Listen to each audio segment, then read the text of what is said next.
നിറഞ്ഞൊഴുകുമി അനുഗ്രഹം, കവിഞ്ഞൊഴുകുമി അനുഗ്രഹം, നിറഞ്ഞൊഴുകുമി അനുഗ്രഹം. എൻ പാപവും ശാപവും ഒഴുകി ദൂരയാ, ഞാൻ സൗഖ്യമാ നീതിയായ ദൈവ പൈതലാ, യേശുവിൻ സ്വന്തമായി തീർന്നു ഞാൻ. എന്നെന്നും കവിഞ്ഞൊഴുകുമി അനുഗ്രഹം, നിറഞ്ഞൊഴുകുമി അനുഗ്രഹം.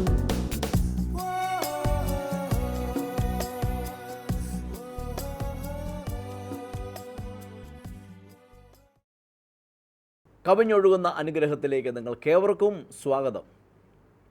ഇന്ന് കഴിഞ്ഞ ദിവസം കർത്താവിൻ്റെ ദാസ തോമസ് ഊട്ടിപ്പുറത്തിൽ നിന്ന് കേട്ടതായ ആ മെസ്സേജിൻ്റെ തുടർന്നുള്ളതായ ഭാഗങ്ങൾ ഇന്ന് നമ്മൾ വീണ്ടും കേൾക്കാൻ പോവുകയാണ്. ഇന്നലെ നമ്മൾ കേട്ടു, നമ്മുടെ നാവിൽ നിന്ന് നല്ല വാക്കുകൾ, ആശ്വാസത്തിൻ്റെ വാക്കുകൾ, സമാധാനത്തിൻ്റെ വാക്കുകൾ, മറ്റുള്ളവർക്ക് സ്വസ്ഥത കൊടുക്കുന്ന, അവരെ ബലപ്പെടുത്തുന്ന വാക്കുകൾ നമ്മുടെ നാവിൽ നിന്ന് നമ്മൾ പറയുക. അത് പറയുവാൻ നമുക്ക് കഴിയണമെങ്കിൽ പരിശുദ്ധാത്മാവ് നമ്മുടെ നാവിൽ കൂടെ സംസാരിക്കണം. പരിശുദ്ധാത്മാവ് നമ്മുടെ നാവിൻ്റെ നിയന്ത്രണം എടുത്തെങ്കിലേ നമ്മുടെ നാവിൽ നിന്ന് നല്ല വാക്കുകൾ പറയുവാൻ നമുക്ക് കഴിയുകയുള്ളൂ. പ്രിയപ്പെട്ടവരെ, നമുക്കറിയാം പരിശുദ്ധാത്മാവ് അപ്പോസ്തലന്മാരുടെ മേൽ ആദ്യ നൂറ്റാണ്ടിൽ അപ്പോസ്തലപ്രവൃത്തി 2-ാം അധ്യായത്തിൽ വായിക്കുമ്പോൾ പറയുന്നുണ്ട്, അവരൊരുമിച്ച് കൂടിയിരുന്ന സ്ഥലത്ത് അവിടെ ഇരുന്ന 120 പേരുടെ മേലും പരിശുദ്ധാത്മാവിൻ്റെ ശക്തി ഇറങ്ങി വന്നു. ആ പരിശുദ്ധാത്മാവിൻ്റെ ശക്തി ഇറങ്ങി വന്നപ്പോൾ പരിശുദ്ധാത്മാവ് അവരുടെ നാവിൻ്റെ കൺട്രോൾ എടുത്തു. അവരുടെ നാവിൽ നിന്ന് ദൈവത്തിൻ്റെ വലിയ മർമ്മങ്ങൾ, വെളിപ്പാടുകൾ അവരുടെ നാവിൽ കൂടെ പരിശുദ്ധാത്മാവ് സംസാരിച്ചു. കേട്ടവരുടെ പലരുടെയും ഹൃദയങ്ങൾ അത് തുറക്കുവാൻ അത് മുഖാന്തരമായി തീർന്നു. ഇന്ന് എന്നെ കേൾക്കുന്ന പ്രിയപ്പെട്ട സഹോദരന്മാരെ, സഹോദരിമാരെ, ഞാൻ നിങ്ങളോട് പറയാം, നമുക്ക് നല്ല നിലയിൽ ചിന്തിക്കണമെങ്കിൽ, നല്ല നിലയിൽ നമുക്ക് കാര്യങ്ങളെ, വിഷയങ്ങളെ നമുക്ക് കാണുവാൻ കഴിയണമെങ്കിൽ നമ്മൾ ആത്മാവിൽ നടക്കുന്നവരാകണം. ഇന്നത്തെ വചനത്തിലേക്ക് നമുക്ക് പ്രവേശിക്കാം. ദൈവവചനം പറയുന്നുണ്ട്, ദാഹിക്കുന്നവരെ കർത്താവ് തൻ്റെ ആത്മാവിനെ നിറയ്ക്കും. ഇന്ന് മുതൽ ദൈവാത്മാവിൽ നടക്കുവാൻ, ദൈവാത്മാവിൻ്റെ ശക്തിയോടെ നടക്കുവാൻ കർത്താവെ ഞാൻ ആഗ്രഹിക്കുന്നു, അങ്ങയുടെ ആത്മാവിനെ എന്നെ നിറയ്ക്കണമേ എന്നുള്ള പ്രാർത്ഥനയോടെ നമുക്ക് ഇന്നത്തെ മെസ്സേജിലേക്ക് കടക്കാം. കർത്താവ് അനുഗ്രഹിക്കട്ടെ. ക്രിസ്തു നാം ഭാവികളായിരുന്നപ്പോൾ തന്നെ നമ്മൾ തള്ളിപ്പറഞ്ഞിട്ടും ആ തള്ളിപ്പറഞ്ഞവരെയും അവിശ്വസിച്ചവരെയും, ഹല്ലേലൂയ, സ്വന്തം കാര്യം നോക്കിപ്പോയവരെയെല്ലാം ഇരുത്തി. വായിച്ചോളൂ. പെട്ടെന്നൊരു കൊടിയ കാറ്റടിക്കുന്നത് പോലെ ആകാശത്ത് ഒന്ന് കർത്താവ് ഒന്ന് കൂടി ഇരുന്നാൽ മതി. നമ്മളുടെ കുറവുകൾ നോക്കാതെ പത്രോസ് യാക്കോബ് എല്ലാം കുറ്റം പറഞ്ഞുകൊണ്ടിരുന്ന അവിടെ കാറ്റടിക്കുകയില്ല. മനസ്സിലാവുന്നുണ്ടോ സഹോദരൻ? നിനക്ക് കുറവാണേലും ഞാൻ നിന്നെ അക്സെപ്റ്റ് ചെയ്യുമെന്ന് പറയുമ്പോൾ ഒരു കാറ്റടിക്കും.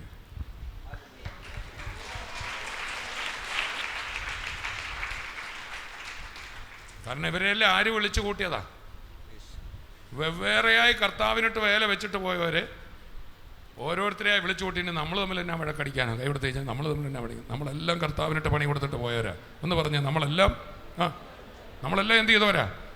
കർത്താവിനിട്ട് ഓരോ പണി കൊടുത്തിട്ട് ആ വഴിക്കും ഈ വഴിക്കും എല്ലാം നമ്മളെ കൊണ്ട്. ഹല്ലേലൂയ. ആ സ്നേഹം ഞാൻ തിരിച്ചറിഞ്ഞു. നമ്മൾ തമ്മിൽ ഒറ്റ മനസ്സോടിരിക്കുമ്പോൾ അവിടെ എന്തടിക്കും? കാറ്റടിക്കും. 18 ഭാഷക്കാരെ വലിച്ചുകൊണ്ട് വരുന്ന കാറ്റ്, ലോകരാജ്യങ്ങളെ അട്രാക്റ്റ് ചെയ്യുന്ന കാറ്റ്. ഇസ്രായേൽ മക്കളുടെ പാളയത്തിൽ കോടിക്കണക്കിന് കാടപ്പക്ഷികളെ പറപ്പിച്ചു കൊണ്ടുവന്നൊരു കാറ്റ്. ഇപ്പോൾ ഇതാ 18 ഭാഷക്കാരായ ലോകരാജ്യങ്ങളിൽപ്പെട്ടവരെ 120 പേര് തമ്മിൽ കുറവ് കണക്കിടാതെ സ്നേഹിച്ചപ്പോൾ ഇതാ കാറ്റ് ജനങ്ങളെ അവരുടെ മധ്യത്തിൽ കൊണ്ടിരിക്കുകയാ. ഈ സ്ഥലമൊന്നും പോരാതെ വരും തിരുവനന്തപുരം സഭയ്ക്ക്. ഈ കാറ്റ് ശരിയാവുമ്പോൾ മുകളിൽ നിന്നൊരു കാറ്റ് നമ്മുടെ മേൽ അടിക്കും. കുറവുകൾ ഓർക്കാതെ നമ്മൾ ഒറ്റ മനസ്സോടെ നിൽക്കുമ്പോൾ ദൈവത്തിൻ്റെ മക്കളെ ഒരു കൊടിയ കാറ്റടിക്കും. അല്ലേ? പലരെ കൂട്ടി പെട്ടെന്ന് കൊടിയ കാറ്റടിച്ചു. ഉറക്കെ പറ, പെട്ടെന്ന്.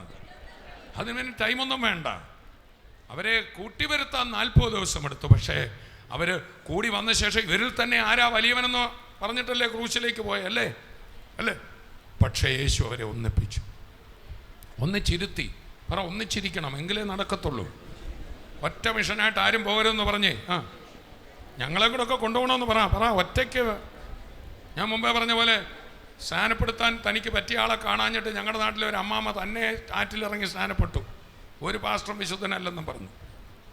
അങ്ങനെ പോകരുത്, ഞങ്ങളെ കൂടെ ഒക്കെ കൊണ്ടുപോകണമെന്ന് പറ. ഒന്ന് കൈകൊടുത്ത് പറഞ്ഞ് ഹല്ലേലൂയ. അതാ അവർ മനസ്സിലാക്കി. കർത്താവിൻ്റെ സ്നേഹത്തിൽ അവർ ഒന്നിച്ചപ്പോൾ എന്തടിച്ചു? കൊടിയ കാറ്റടിച്ചു. അടുത്ത വാക്യം. അവർ ഇരുന്നിരുന്ന വീട് മുഴുവനും ഈ ഒരു സ്ഥിതിവിശേഷം വീട്ടിലും ഒന്ന് വരുത്തിക്കേ. ഭാര്യയുടെ കുറവല്ല ഓർത്തുകൊണ്ടിരിക്കാതെ കുറവുകൾ ഇരിക്കെ തന്നെ ഒന്ന് സ്നേഹിച്ച് ആ വീട്ടിൽ സ്വർഗം നിറഞ്ഞു വരും.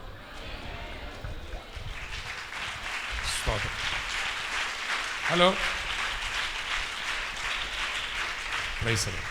വീട് നരകം ആക്കാൻ ആഗ്രഹമുള്ളൊരു കൈ ഉയർത്തിക്ക്. അതിനുള്ള വഴി ഞാൻ പറഞ്ഞുതരാം.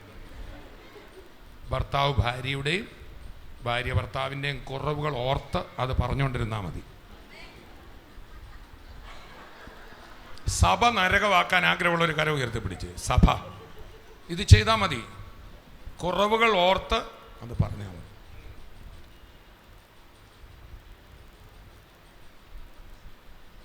എന്നാൽ സ്വർഗമാക്കേണ്ടിവരെന്നെ അതിനൊന്നറിയോ? എന്നാ ചെയ്യേണ്ടിയെന്നറിയോ? 1 പത്രോസ് 4:8 എല്ലാവരും പറഞ്ഞ് എടുക്കണ്ട ഞാൻ പറയാം. സ്നേഹം പാപങ്ങളുടെ ബഹുത്വത്തെ മറയ്ക്കുന്നു. പറഞ്ഞേ, love covers A multitude of since. കുറവുകൾ മറച്ച് എന്ത് കുഴപ്പം കാണിക്കാൻ അനുവദിക്കല്ല, പരസ്യത്തിൽ മറയ്ക്കും, രഹസ്യത്തിൽ തിരുത്തും. സ്വർഗത്തിലെ കാറ്റ് വീട്ടിലടിക്കുമെന്ന് പറയാം. അങ്ങനെയാണോ എഴുതിയിരിക്കുന്നത്? പെട്ടെന്ന് കൊടിയ കാറ്റ് എവിടെ നിന്ന് വന്നു? സ്വർഗത്തിലെ കാറ്റ് വീട്ടിലടിച്ചാൽ എന്ത് സംഭവിക്കും? വീട് സ്വർഗമാവോ ഇല്ലയോ?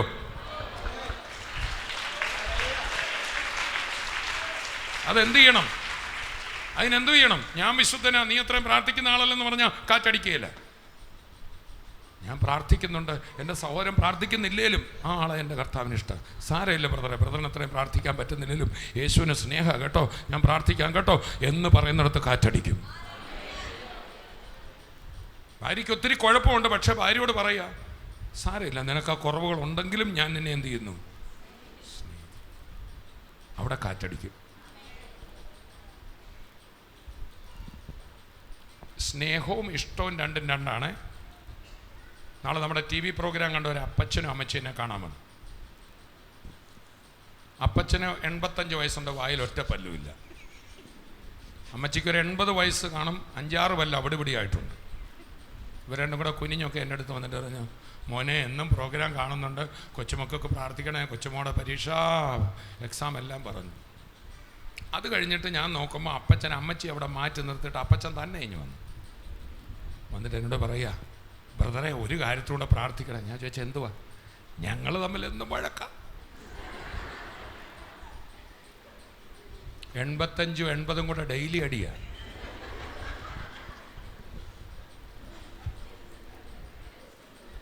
ചിരിക്കാൻ വരട്ടെ, അടുത്തത് കേൾക്കുമ്പോൾ നിങ്ങൾ ഇതിലും ചിരിക്കും. എന്നിട്ട് അപ്പച്ചൻ അമ്മച്ചി ഒന്ന് തിരിഞ്ഞ് നോക്കിയിട്ട് പറയാ, ഇവളെ അല്ലായിരുന്നു ഞാൻ കെട്ടാനിരുന്നേ.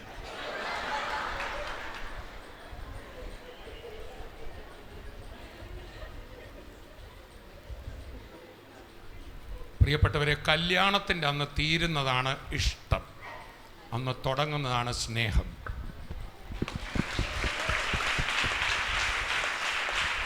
തിരുവനന്തപുരത്തെ കൂട്ടായ്മയിൽ ഒറ്റയാളെ പോലും യേശുവിന് ഇഷ്ടമല്ല കേട്ടോ, പക്ഷെ സ്നേഹമാണ്. കൈകൊടുത്ത് പറയല്ലേ, ഇഷ്ടപ്പെടാൻ എന്തോ നമ്മുടെ ജീവിതത്തിൽ ഉള്ളതെന്നൊന്ന് ചോദിച്ചേ. കർത്താവിന് ഇഷ്ടപ്പെടാൻ മാത്രം എന്തോ ഉള്ളതെന്നൊന്ന് ചോദിച്ചേ. ലൈക്കല്ല, ലവ്വാ. ഇഷ്ടപ്പെട്ടേ കല്യാണം കഴിക്കാവുള്ളൂ കേട്ടോ, ഇഷ്ടപ്പെട്ട കല്യാണം കഴിക്കാവുള്ളൂ. പക്ഷെ കല്യാണത്തിൻ്റെ അന്ന് തീരും ഇഷ്ടമെന്ന് പറഞ്ഞാൽ എൻ്റെ താല്പര്യങ്ങൾ, സ്നേഹം എന്ന് പറഞ്ഞാൽ എൻ്റെ താല്പര്യങ്ങൾ അദ്ദേഹത്തിന് വേണ്ടി ബലി കഴിക്കുന്നു.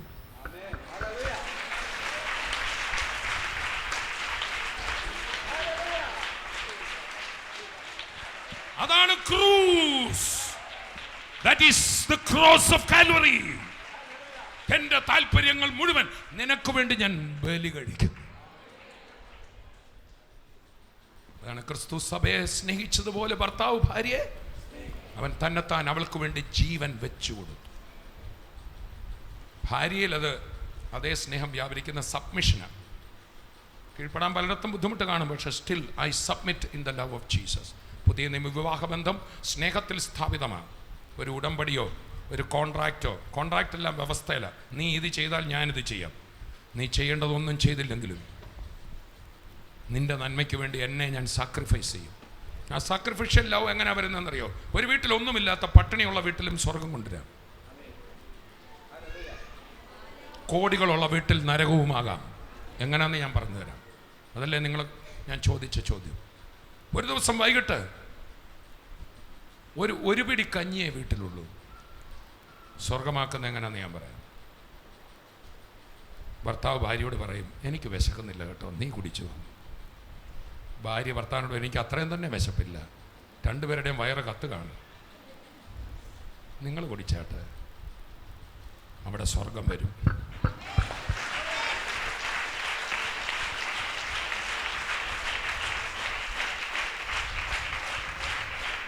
പക്ഷെ കോടികളുള്ള വീട്ടിൽ അതും കൂടെ എനിക്ക് വേണം എന്ന് പറഞ്ഞ് സ്വന്തം വീട്ടിലുള്ളവർക്ക് കാര്യം മാറ്റി വെച്ചിട്ട് എനിക്കെന്ന് പറഞ്ഞൊന്ന് ഗ്രാബ് ചെയ്തേ, അതാണ് നരകം.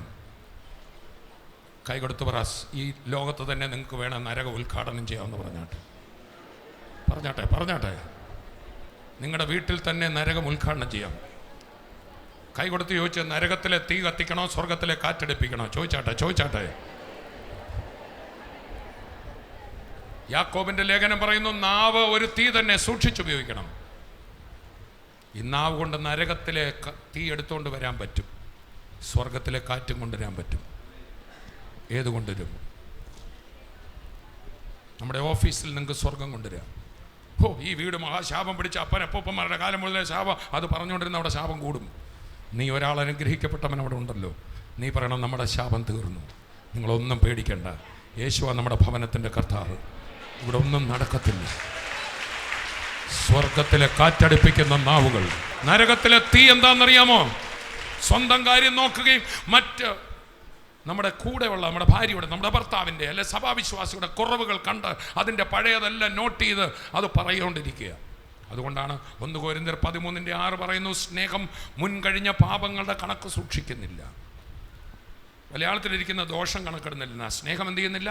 നിങ്ങൾ ഇംഗ്ലീഷിലൊരു translation, love never keeps the record of wrongs ഒക്കെ പറഞ്ഞേ, ലവ് നെവർ. പക്ഷെ നമ്മളെ നയിക്കുന്നത് സ്നേഹമായിരിക്കണം. എന്തായിരുന്നാൽ മതി.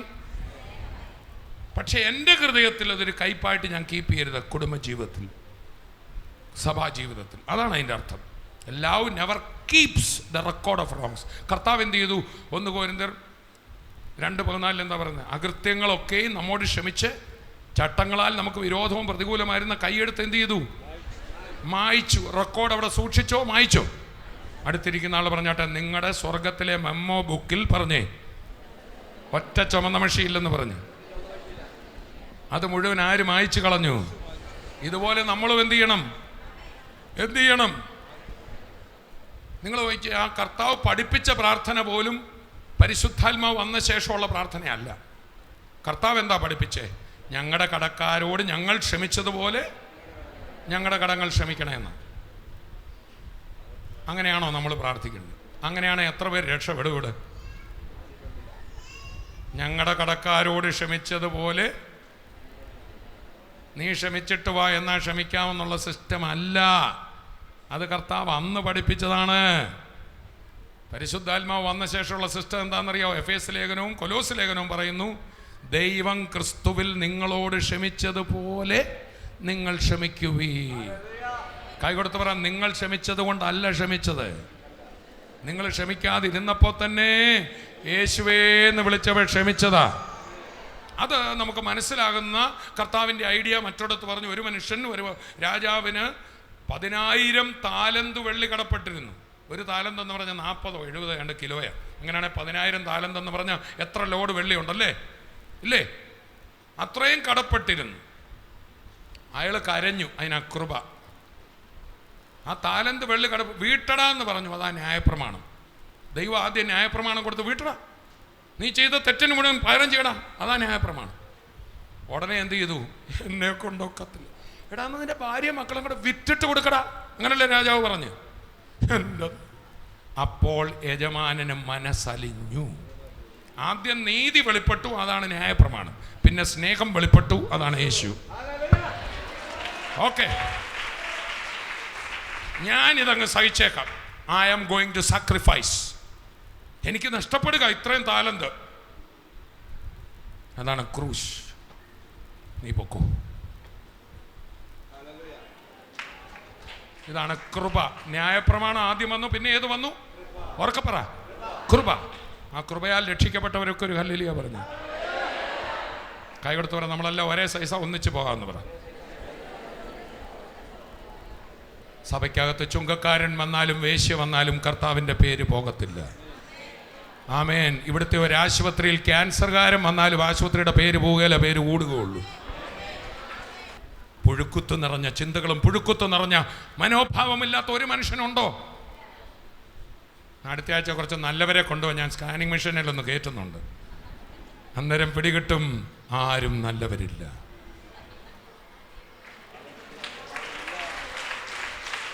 കുറെ പേര് ആ വ്യഭിചാര കുറ്റത്തിൽ പിടിക്കപ്പെട്ട സ്ത്രീയെ കല്ലെറിയാൻ കല്ലുമായിട്ട് വന്നു. കർത്താവ് സ്കാനിങ് മെഷീൻ അങ്ങോട്ട് ചെയ്തു, ഓരോന്നിനെ കയറ്റി അങ്ങോട്ട് കിടത്തി. കല്ലെറിയാൻ വന്ന ഓരോരുത്തരെയും കയറ്റി ഏതെ കിടത്തി. പെട്ടെന്ന് സ്ക്രീനിൽ തെളിഞ്ഞു. അദ്ദേഹം മണ്ണിൽ എഴുതി വെച്ചു. എന്തുവാ? രോഗം നമ്പർ 1, വിടക്ക് കണ്ണ്. സ്കാനിങ് മെഷീനെ തെളിഞ്ഞു. സ്കാനിങ് മെഷീനെ ചാടി എന്നിട്ട് കല്ല് താഴെ ഇട്ടിട്ട് വീട്ടിൽ ഓടിപ്പോയി. നിങ്ങളും ഞാനും എൻ്റെ കർത്താവിൻ്റെ സ്കാനിങ് മെഷീനിൽ ഒരുപോലെ ഉള്ളൂ. നമ്മുടെ പറമ്പിലെ കപ്പ മാന്തിയവനെ നമ്മൾ കള്ളാന്ന് വിളിച്ചു, അവനെ ഇടിച്ചു. അവൻ എന്തുകൊണ്ട് കപ്പ മാന്തി? അവന് കപ്പ ഇല്ല അഞ്ഞുകൊണ്ട്. ഞാൻ എന്തുകൊണ്ട് മാന്തിയില്ല? എൻ്റെ വീട്ടിൽ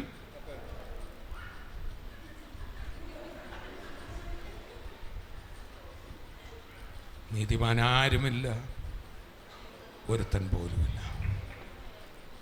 പഴയ നിയമത്തിൽ പാപകർമ്മം ചെയ്താലേ പാപമാകത്തുള്ളായിരുന്നു. യേശു ദൈവത്തിൻ്റെ യഥാർത്ഥ ന്യായപ്രമാണം, ആ ന്യായപ്രമാണത്തെ പൂർത്തീകരിക്കുക യേശു ചെയ്തു. ഹി കംപ്ലീറ്റഡ് ആൻഡ് ഫുൾഫിൽ പറഞ്ഞു. മനസ്സിൽ വിചാരിച്ചാൽ തന്നെ എന്ത് ചെയ്തു? നമ്മളിപ്പോൾ ചെയ്തവരെയല്ലേ കുഴപ്പക്കാരെന്ന് പറയുന്നത്, ആണോ അല്ലയോ? ഓ, പെൺവാണിഭക്കാരൻ പോകുന്നു, അതിലും വലിയ പെൺവാണിഭം കണ്ണും കൊണ്ട് നടത്തിയിട്ടിരിക്കുക. കർത്താവിൻ്റെ സ്കാനിങ് മെഷീനിൽ രണ്ടും ഒരുപോലെ വെളിപ്പെടും. കൈ കൊടുത്ത് പറഞ്ഞാട്ടെ. അതാണ് പറയുന്നത്, നമ്മളെല്ലാം അവൻ അനുസരണത്തിന് കീഴ് അടച്ചു കളഞ്ഞു, നമ്മളോട് നീതി നമ്മളോട് സ്നേഹം കാട്ടുവാൻ. നമ്മളെല്ലാം കുഴപ്പക്കാരെന്ന് അവൻ വെളിപ്പെടുത്തി. എന്തിനാ? അല്ല നമുക്കും രക്ഷ വേണമെന്ന് തോന്നുള്ളൂ, അല്ലെ നമ്മൾ സ്വയനീതി കൊണ്ട് നടക്കും. ഇപ്പം എത്ര പേർക്ക് പിടികിട്ടി ഞാൻ അത്ര നല്ലതല്ലെന്ന് പിടികിട്ടിയവരെല്ലാം ഒന്ന് കൈ ഉയർത്തി പിടിച്ച്. പിന്നെയും വിശുദ്ധന്മാർ ഇവിടെ ഉണ്ടോ? ചിന്തയെപ്പോലും ഒരു തെറ്റും വരാത്ത വിശുദ്ധന്മാർ ഇവിടെ ഉണ്ടെങ്കിൽ മീറ്റിംഗ് കഴിഞ്ഞൊന്ന് കാണണം. എനിക്ക് നിങ്ങളെ പ്രത്യേകിച്ചൊന്ന് നമിക്കാനാണ്.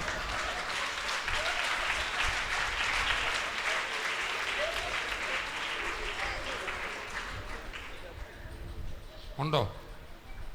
ഇല്ലേ? ഞാനും പാപിയാണേ എന്ന് പറയുന്നവരൊന്ന് കൈ ഉയർത്തി പിടിച്ച്. എന്നാൽ അവരുടെ കയ്യെ പിടിച്ചിട്ടോ അതിൻ്റെ ഇടയെ വിശുദ്ധം കളിക്കരുതെന്ന് പറഞ്ഞു. ശരിയാക്കാവുന്നേറ്റ ഒരാൾ നമ്മളെല്ലാം അഡ്മിറ്റ് ചെയ്തിരിക്കുക, വിശുദ്ധനൊന്നും കളിക്കരുത്, യു ആർ അണ്ടർ ട്രീറ്റ്മെന്റ്.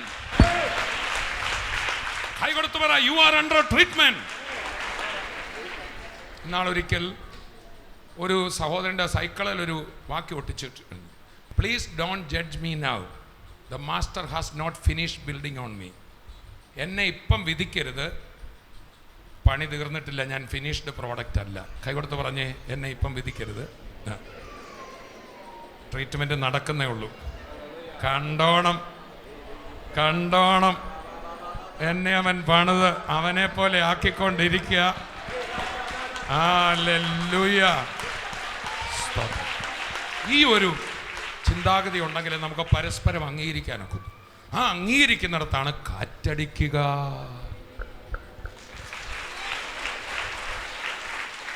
നാല് വഴിക്ക് പോയവരെയെല്ലാം ഒന്നിച്ചിരുത്തി. അവരെ ഒന്നിച്ചിരുന്നപ്പോൾ എന്തടിച്ചു? കാറ്റടിച്ചു.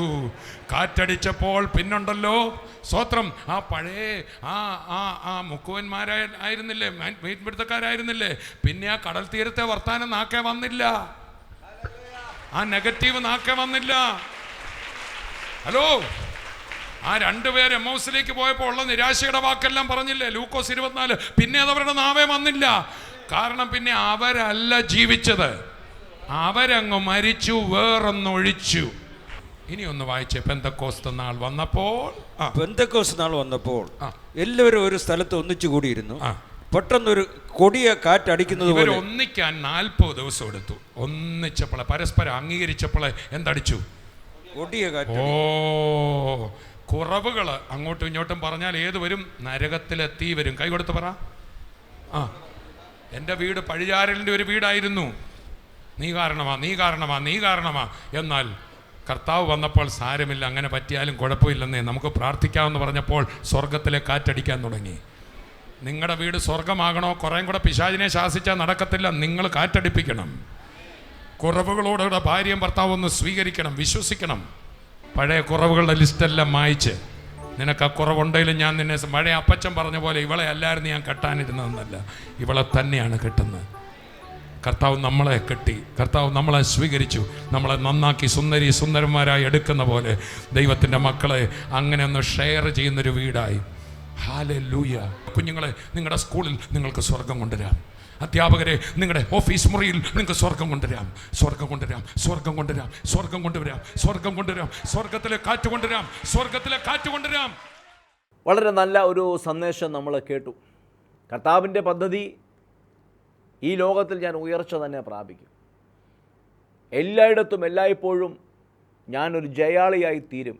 അതാണ് ദൈവത്തിൻ്റെ പദ്ധതി. ആ ദൈവ പദ്ധതി എനിക്ക് തിരിച്ചറിയാൻ കഴിയണമെങ്കിൽ ഞാൻ കർത്താവിൻ്റെ ആത്മാവിൽ നിറഞ്ഞ് നടക്കുമ്പോഴാണ് എനിക്കത് മനസ്സിലാകുന്നത്. നമുക്കിപ്പോൾ ഒരുമിച്ചൊന്ന് പ്രാർത്ഥിക്കാം. കർത്താവെ, ഞങ്ങൾ ഒരുമിച്ച് ഞങ്ങളെ കേൾക്കുന്ന പ്രിയപ്പെട്ടവരുടെ വിഷയങ്ങൾക്ക് വേണ്ടി പ്രാർത്ഥിക്കുന്നു. അഭിഷേകം നുകത്തെ തകർക്കുമെന്ന് കർത്താവിൻ്റെ വചനം പറയുന്നത് പോലെ അഭിഷേകത്തിൻ്റെ ശക്തിയോടെ ഈ വിഷയങ്ങളോട് ഞങ്ങൾ കൽപ്പിക്കുന്നു. യേശുവിൻ്റെ നാമത്തിൽ ഇവരെ അലട്ടുന്ന സാമ്പത്തികമായ പ്രയാസങ്ങൾ ഇപ്പോൾ തന്നെ മാറട്ടെ. യേശുവിൻ്റെ നാമത്തിൽ അടഞ്ഞു കിടക്കുന്ന വഴികൾ ഇവർക്ക് വേണ്ടി തുറക്കട്ടെ. സാമ്പത്തികമായ പുതിയ ആ ഉറവകൾ ഇവർക്ക് വേണ്ടി തുറക്കപ്പെടട്ടെ. യേശുവിൻ്റെ നാമത്തിൽ എല്ലാവിധമായ തകർന്നിരിക്കുന്ന വിഷയങ്ങൾക്കും അത്ഭുതകരമായ വിടുതൽ വരട്ടെ. യേശുവിൻ്റെ നാമത്തിൽ ജീവൻ വ്യാപരിക്കട്ടെ. മരിച്ചിരിക്കുന്ന അവസ്ഥകളിൽ ജീവൻ വ്യാപരിക്കട്ടെ. അപ്പോൾ തന്നെ ശാരീരികമായി പ്രയാസം അനുഭവിക്കുന്നവരുടെ കണ്ണിൻ്റെ കാഴ്ച യേശുവിൻ്റെ നാമത്തിൽ മടങ്ങി വരട്ടെ. ആ ഞരമ്പ് ബ്ലോക്കായി കണ്ണിൽ കാഴ്ചയില്ലാതെ പ്രയാസപ്പെടുന്നവർക്ക് വേണ്ടി പ്രാർത്ഥിക്കുന്നു, സൗഖ്യമാകട്ടെ. ഡയബറ്റിക് മൂലം കണ്ണിൻ്റെ കാഴ്ച മങ്ങിയിരിക്കുന്നവർക്ക് വേണ്ടി പ്രാർത്ഥിക്കുന്നു, സൗഖ്യമാകട്ടെ. യേശുവിൻ്റെ നാമത്തിൽ കേൾവിശക്തി മടങ്ങി വരട്ടെ. അത്ഭുതകരമായ വിടുതലുകൾ സംഭവിക്കട്ടെ. ശരീരത്തിൽ മരിച്ചിരിക്കുന്ന അവയവങ്ങളിൽ ജീവൻ വ്യാപരിക്കട്ടെ. എൻ്റെ കർത്താവേ, ഞങ്ങളുടെ കരം ഓരോരുത്തരെയും തൊടുന്നതിനായി സ്തോത്രം. സമാധാനം കൊണ്ട് ഉള്ളം നിറയട്ടെ, സന്തോഷം കൊണ്ട് ഹൃദയം നിറയട്ടെ. കഴിഞ്ഞ നാളുകളിൽ അനുഭവിച്ചതായ സന്തോഷത്തിലേക്ക് ഇവർ മടങ്ങി വരട്ടെ എന്ന് പ്രാർത്ഥിക്കുന്നു. ഡിപ്രഷൻ യേശുവിൻ്റെ നാമത്തിൽ ഇപ്പോൾ തന്നെ സൗഖ്യമാകട്ടെ. കർത്താവിൻ്റെ കരം തൊട്ടിരിക്കുക, സ്തോത്രം. വിടുവിച്ചിരിക്കുക, നന്ദി. യേശുവിൻ്റെ നാമത്തിൽ തന്നെ ആമേൻ. കർത്താവ് നിങ്ങളെ ധാരാളമായി അനുഗ്രഹിക്കട്ടെ. നമുക്ക് വീണ്ടും കാണാം. God bless you.